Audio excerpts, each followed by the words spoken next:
Praise the lord. యేసుక్రీస్తు వారి పరిశుద్ధమైన నామంలో మీ అందరికీ వందనాలు, శుభాలు తెలియపరుస్తున్నానండి. మన మరణం తర్వాత ఆత్మ ఎక్కడికి వెళ్తుందండి?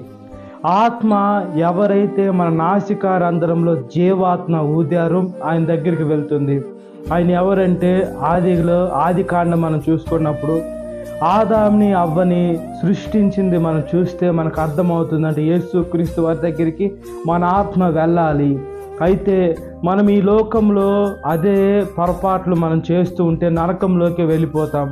అది మనం ఎక్కడ చూసుకోవాలంటే ఆది కాండంలోనే ఎప్పుడైతే ఆ ఫలము తినద్దు, మంచి చెడులు తెలిసే ఫలము తినద్దు అని దేవుడు చెప్తే ఖచ్చితంగా సాతాను శోధన ద్వారా అవ్వ ఆదాం ఏదైతే తిన్నారో దాని మాటకు లోబడ్డారు కాబట్టి సాతాను నరకంలోకి దారి అనేది ఏర్పాటు చేసిందండి.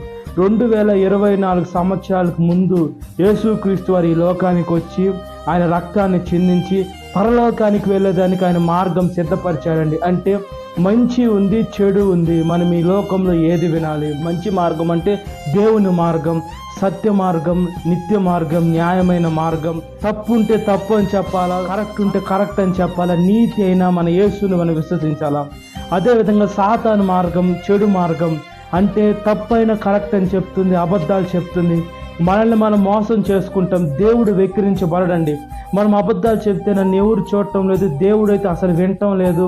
మనము అబద్ధాలు ఈ లోగిట్లోనే ఉంటాయని మనల్ని మనం అనుకుంటున్నాం. అయితే లేదండి, దేవుడు చెవుకి ఏది మందం కాలేదు, అదేవిధంగా ఆయన కంటి చూపు కూడా మందం కాలేదండి. ఆయన ప్రతి ఒక్క మానవాళిని కళ్ళు రెప్పపాటున ఆర్పకుండా చూస్తూనే ఉన్నాడు. కాబట్టి మనం దేవుని మార్గంలో నడిచి మన ఆత్మ తండ్రి దగ్గరికి వెళ్ళినట్లుగా ప్రార్థన. మహాపరిశుద్ధాత్మదేవ, మా ప్రియ పరలోక తండ్రి, ఈ ఆత్మనయ్యా మీరు పెట్టిన దీపమయ్యా, ఈ దీపము ఇచ్చిన మా తండ్రి దగ్గరికే వెళ్ళాలి. కానీ ఈ లోకంలో ఎక్కడికైతే మా ఆత్మ వెళ్తుందో నరకంలోకి వెళ్ళిపోతాం. ఈ లోకంలో చాలా ఉన్నాయి పాపం చేసేదానికి. అయితే ఒక మంచి పేరు సంపాదించుకోవాలన్నా, మంచి మార్గం రావాలన్నా చాలా కష్టపడాలయ్యా మనుషులయ్యా. ఈ లోకంలో చిన్న తప్పు చేసినా ప్రబలం అయిపోతుంది.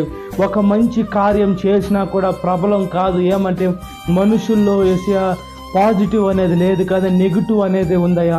ఈ నెగిటివ్ లోకంలో పాజిటివ్ అయిన మీ మార్గంలో నడిస్తే నెగిటివ్ను కూడా పాజిటివ్గా మార్చే దేవా మీకు స్తుతులు స్తోత్రాలు చెల్లిస్తున్నాను. మీ కృపలో జ్ఞాపకం చేసుకోండి అయ్యా. మీ సేవలో మేము ముందుకు కొనసాగి అనేక ఆత్మను రక్షించినట్లుగా ప్రార్థన చేస్తాను. సాతాను శోధన ప్రతి ఒక్క బిడ్డని విడుదల దయచేయండి అయ్యా. ఈ వాక్యం విడిన ప్రతి ఒక్క బిడ్డని పేరు వచ్చిన జ్ఞాపకం చేసుకోండి అయ్యా. ఈ దినకాలపు దీవెనతో నింపమని నజరేయుడైన యేసుక్రీస్తు వారి పరిశుద్ధమైన నామములో మిక్కిలి వినయం తలుచున్నాను నా పరలోక తండ్రి. ఆమేన్. Praise the Lord. God bless you. Have a great day.